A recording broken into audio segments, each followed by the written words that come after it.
Fransiya va Jazoir munosabatlarida keskinlik.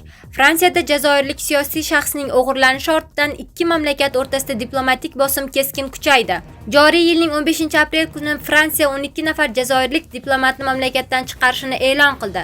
Bu esa Jazoirning xuddi shuncha fransuz rasmiylarini chiqarib yuborish haqidagi qaroriga javob tariqasida qilindi. Shuningdek, Fransiya prokuraturasi Jazoir konsulxonasi xodimi bo'lgan 3 nafar shaxsga nisbatan jinoiy ish ochgani ma'lum qilindi. Ular 2024-yil aprel oyida Parijning chekka hududida jazoirlik muxolifatchi va inflyuenser Amir Buxorsning o'g'irlanishiga aloqadorlikda gumon qilinmoqda.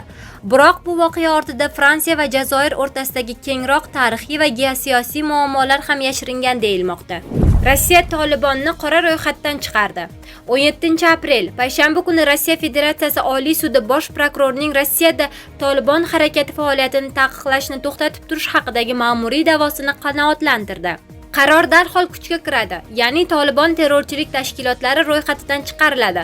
Oliy sud majlisi yopiq eshiklar ortida o'tgan.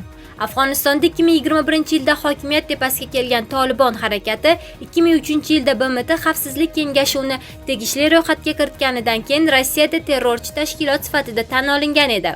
2021-yil oktyabr oyida Vladimir Putin Rossiya Tolibonni terrorchi tashkilotlar ro'yxatidan chiqarish bo'yicha qaror qabul qilishga yaqinlashayotganini, ammo bu qaror yana BMTda qabul qilinishi kerakligini aytgandi. 2024-yil dekabrda Rossiyada tashkilotlarni terrorchi tashkilotlar ro'yxatidan chiqarishga ruxsat beruvchi qonun qabul qilindi. Hujjatga ko'ra, terrorchilik tashkiloti faoliyatiga qo'yilgan taqiqni bosh prokuror yoki uning o'rinbosarining da'vosiga ko'ra sud qarori bilan bekor qilinadi. Shunga asosan bosh prokuratura Oliy sudga Tolibon harakati faoliyatini taqiqlashni to'xtatib turish talabi bilan 2025-yil mart oyi oxirida murojaat qilgan. Isroil fuqarolarining Maldivga kirishi rasman taqiqlandi. Maldiv prezidenti Muhammad Muizzu immigratsiya qonuniga Isroil pasportiga ega bo'lgan shaxslarning mamlakatga kirishini taqiqlovchi tuzatishni ratifikatsiya qildi. Bu Isroilning G'azo sektoridagi harakatlariga norozilik sifatida qilingan. Ratifikatsiya hukumatining Isroil tomonidan Falastin xalqiga qarshi davom etayotgan vahshiylik va genosidga javoban qat'iy pozitsiyasini aks ettiradi, deya Maldiv hukumatining so'zlaridan iqtibos keltiradi CNN telekanali. Isroil falastinliklarga qarshi genosid ayblovlarini rad etadi va 2023-yil 7-oktyabrda Hamas jangarilari Isroilga hujum qilganidan keyin o'zini himoya qilayotganini ta'kidlaydi. Shundan beri G'azoda 51 mingdan oshiq tinch aholi halok bo'ldi. Prezident Muizzu dastlab Isroil fuqarolarining mamlakatga kirishini 2024-yilning iyun oyidayoq taqiqlashni taklif qildi. Keyin Isroil tashqi ishlar vazirligi fuqarolarga Maldiv orollariga sayohat qilmaslikni tavsiya qilib javob berdi. Isroil Maldiv hukumatining hozirgi qaroriga hozircha izoh bermadi. Yerdan tashqarida hayot alomatlari topildi. James Webb teleskopi K2-18b eksosayyorasi atmosferasida dimetil sulfat va dimetil disulfat mavjudligi qayd etildi. Yerda bu moddalar faqat tirik organizmlar tomonidan ishlab chiqariladi. Eksosayyorada bu moddalar shunchalik ko'pki, olimlar u yerda hayot qaynayotganini aytishmoqda. K2-18b ni super yer ham deyishadi. Sayyoramizda 2.6 baravar katta, 8.6 karra og'ir, ammo juda olis. U yerga yetish uchun 124 yorug'lik yili kerak. Olimlar ma'lumotlarni takror tekshirishmoqda. Buyuk Britaniyada radio to'lqinli yangi qurol sinovdan o'tdi. Buyuk Britaniya Mudofaa vazirligi radio to'lqinli yangi qurol sinovdan muvaffaqiyatli o'tgani haqida bayonot berdi. Yangi qurol dronlarga qarshi ishlab chiqilgan. Hukumat saytida e'lon qilingan xabarda aytilishicha, urushlar qiyofasini o'zgartirayotgan uchuvchisiz boshqariladigan qurilmalar hujum qilganida radio to'lqinli qurol ishonchli qalqon bo'la oladi. Ochiqlangan hujjatga ko'ra, ushbu qurol tizimining namoyish modeli yo'naltirilgan energiyali radiochastota quroli RFDU bo'lib, bir paytda bir nechta nishonni deyarli lahzalarda yo'q qilish qobiliyatini ko'rsatadi. Loyiha tadqiqotlariga 40 million funt sterlingdan ko'proq mablag' sarflangan. Namoyish modeli Zeilis Fransiya mudofaa kompaniyasining Britan sho'basi boshchiligida sanoat konsorsiumi tomonidan ishlab chiqilgan. Rossiya tashqi ishlar vaziri rahbari O'zbekistonga keladi. Joriy yil 22-23 aprel kunlari Rossiya tashqi ishlar vaziri Sergey Lavrov O'zbekistonda rasmiy tashrif bilan bo'ladi. Bu haqda mamlakat tashqi ishlar vaziri rasmiysi Zaxarova ma'lum qildi. Lavrov Toshkentga tashrifi chog'ida prezident Shavkat Mirziyoyev bilan muloqoti, shuningdek, O'zbekiston tashqi ishlar vaziri rahbari Baxtiyor Saidov bilan muzokaralar o'tkazadi. Zaxarovaning ta'kidlashicha, asosiy e'tibor Rossiya prezidentining 2024-yil may oyidagi O'zbekistonga davlat tashrifi yakunlari bo'yicha kelishuvlarni amalga oshirishni faollashtirish orqali Rossiya-O'zbekiston har tomonlama strategik sheriklik va ittifoqchilik munosabatlarini yanada rivojlantirish masalalariga qaratilishi kutilmoqda. Dunyoning nufuzli 100 insoni ro'yxati e'lon qilindi. Time jurnali 2025-yilda dunyoning eng nufuzli 100 kishisi ro'yxatini e'lon qildi. Jurnal muqovasida aktrisa Demi Moore, reper Snoop Dogg, tennischi Serena Williams, qo'shiqchi Ed Sheeran va sun'iy intellekt DeepMind asoschisi Demis Hassabis joy olgan. Ro'yxatga AQSh prezidenti Donald Trump va uning ma'muriyatining 6 nafar a'zosi Vance, Elon Musk, kichik Robert Kennedy, Howard Lutnick va Russell Wood kiritilgan. Liderlar toifasiga Buyuk Britaniya bosh vaziri Keir Starmer, bo'lajak Germaniya kansleri Friedrich Merz, Suriya prezidenti Ahmad Ash-Shara, Argentinadan Javier Milei va Meksika rahbarlari Claudia Sheinbaum kiradi. Titanlar orasida Meta asoschisi Mark Zuckerberg, Prada moda uyi aksiyadori Missua Prada va gimnastikachi Simone Biles bor. Kashfiyotlar qatoriga qo'shiqchi Roze, huquqshunos Cordelia Bayer va DeepSeek bosh direktori Liang Wenfeng kiradi. Kuchli zilzila payti fillarning harakati lol qoldirdi.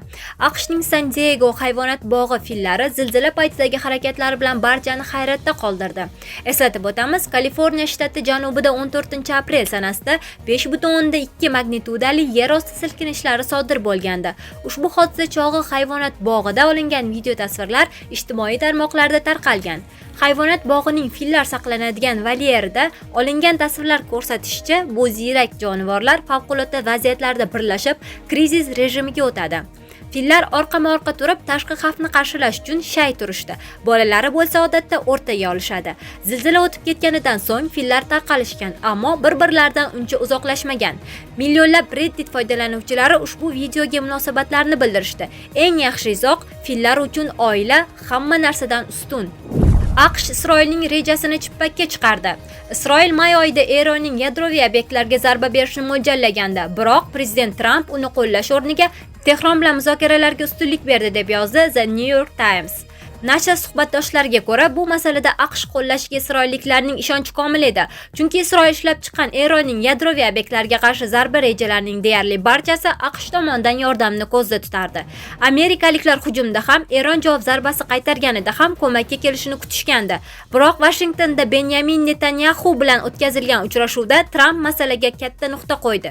Yo'q, vaqtincha Oq uy rahbari Tehron bilan muzokaralarga hozirlik ko'rayotganini e'lon qildi.